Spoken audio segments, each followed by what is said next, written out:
Bonjour, dans cette vidéo, nous allons revoir la structure d'une expression numérique ou littérale. Et on commence avec un tableau récapitulatif. Voilà le signe qui désigne une addition. Pour une soustraction, c'est un tiret. Pour la multiplication, une croix. Et pour la division, ce symbole qu'on appelle l'opelle. Le résultat de l'opération, lorsqu'on additionne deux nombres, on dit qu'on a fait la somme des deux nombres. Pour la soustraction, lorsqu'on soustrait deux nombres, on dit qu'on a fait une différence. Pour la multiplication, lorsqu'on multiplie deux nombres, on obtient un produit. Et pour la division, lorsqu'on divise deux nombres, on obtient un quotient. Il y a également des noms pour désigner les nombres qui sont utilisés dans l'opération. Lorsqu'on additionne deux nombres, les nombres sont appelés les termes de la somme. Lorsqu'on soustrait deux nombres, on parle également de termes pour la différence. Et lorsqu'on multiplie deux nombres, on peut également parler des termes du produit. Mais il y a un mot qui est spécifiquement utilisé pour les nombres que l'on multiplie, ce sont les facteurs. On parle plutôt de facteurs du produit. Pour la division, on emploie deux mots différents. Le nombre que l'on divise s'appelle dividende et le nombre par lequel on divise s'appelle diviseur. Passons aux verbes maintenant qui permettent d'exprimer le fait d'effectuer ces opérations. Lorsqu'on effectue une addition, on additionne. Le verbe associé, c'est additionner. Ou bien on peut aussi dire que l'on a ajouté des termes, le verbe associé c'est ajouter.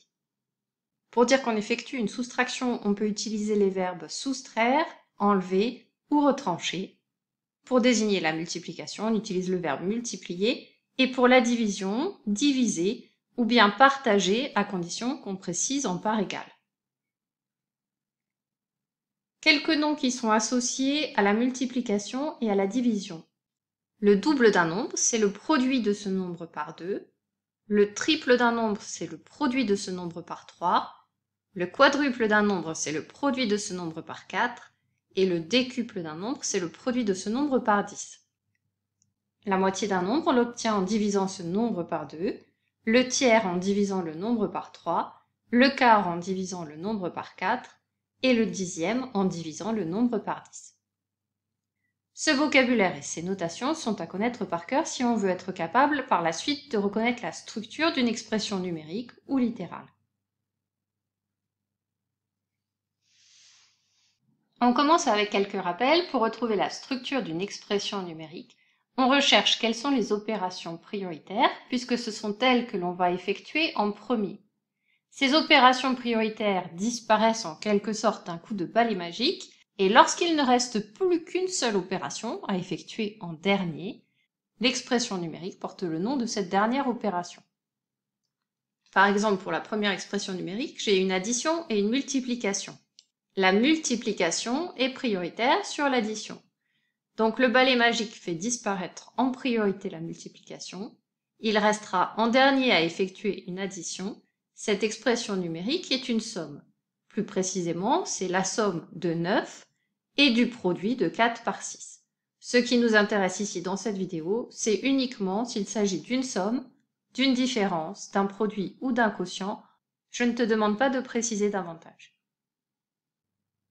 Dans la deuxième expression numérique, le balai se dirige vers le produit à nouveau puisque la multiplication est prioritaire sur la soustraction. La dernière opération à effectuer, c'est une soustraction. Cette expression numérique est donc une différence. Si on te demande de préciser, on peut dire que c'est la différence entre le produit de 13 par 2 et 18. Pour l'expression numérique suivante, le calcul entre parenthèses est prioritaire. Cette addition disparaît donc en premier. L'opération à faire en dernier est une multiplication. Cette expression numérique est un produit. Plus précisément, c'est le produit de 7 par la somme de 5 et de 3. Pour l'expression suivante, on a à nouveau des parenthèses qui sont prioritaires. Le calcul qui s'effectue en premier, c'est l'addition. Il reste donc la division en dernier. Cette expression numérique est donc un quotient. Plus précisément, c'est le quotient de la somme de 17 et de 8 par 6. Pour le calcul suivant, les deux expressions entre parenthèses sont prioritaires et donc à effectuer en premier. Il reste en dernier une multiplication. Cette expression numérique est un produit. C'est le produit de la différence entre 15 et 4 par la différence entre 8 et 6 si on veut être précis.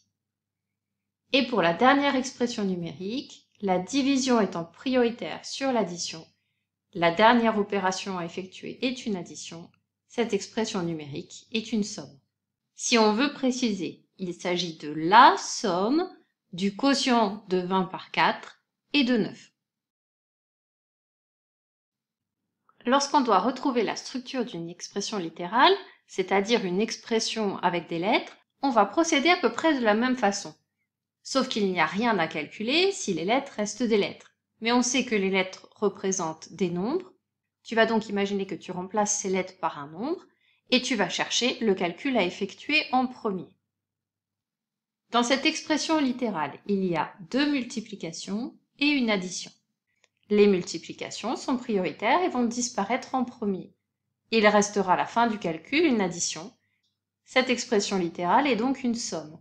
C'est la somme du produit de 3 par y et du produit de 2 par x. On peut dire simplement que c'est une somme de 2 produits. À toi maintenant de retrouver la structure des expressions littérales suivantes. Appuie sur pause et reprends la lecture de la vidéo lorsque tu penses avoir tout trouvé. Pour la première expression littérale, c'est facile, il n'y a qu'une opération. Le symbole utilisé, c'est un plus, il s'agit d'une addition. Le résultat d'une addition s'appelle une somme. Pour la deuxième expression littérale, il y a une opération qui n'est pas écrite. Entre 4 et y, il manque une opération. Par convention, on sait que c'est une multiplication. La multiplication étant prioritaire sur la soustraction, c'est elle qui va être calculée en premier. Il restera donc une soustraction à effectuer en dernier. Cette expression littérale est donc une différence. Pour l'expression suivante, il manque également un signe d'opération entre le 3 et la parenthèse. C'est une multiplication. Le calcul prioritaire est celui qui est entre parenthèses. Il restera donc en dernier à effectuer une multiplication. Cette expression littérale est un produit. Pour la dernière ligne de ce tableau, il manque une opération entre le x et la parenthèse. C'est une multiplication. Le calcul entre parenthèses va s'effectuer en premier. Il restera donc une multiplication à effectuer. Cette expression littérale est un produit. On passe au deuxième tableau. Il manque un symbole d'opération entre le 5 et le a, c'est une multiplication. J'ai 2 multiplications, il n'y a pas de priorité, cette expression littérale est un produit.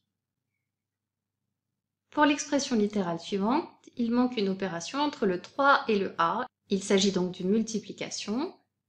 La barre de fraction remplace le symbole de division et des parenthèses. C'est comme s'il y avait des parenthèses au numérateur et au dénominateur. Le calcul à effectuer en premier se trouve donc au numérateur. Il restera donc comme dernière opération la division. Cette expression littérale est un quotient. Pour l'expression littérale suivante, il manque un symbole entre le 2 et le x, c'est une multiplication. La parenthèse est la priorité de cette expression. Il restera donc en dernier à effectuer une division. Cette expression littérale est un quotient. Et pour la dernière expression littérale, j'ai une addition, une division. La division est prioritaire sur l'addition. Je devrais donc faire en dernier l'addition. Cette expression littérale est une somme.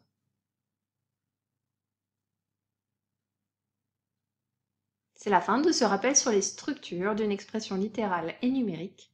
À bientôt pour une prochaine vidéo.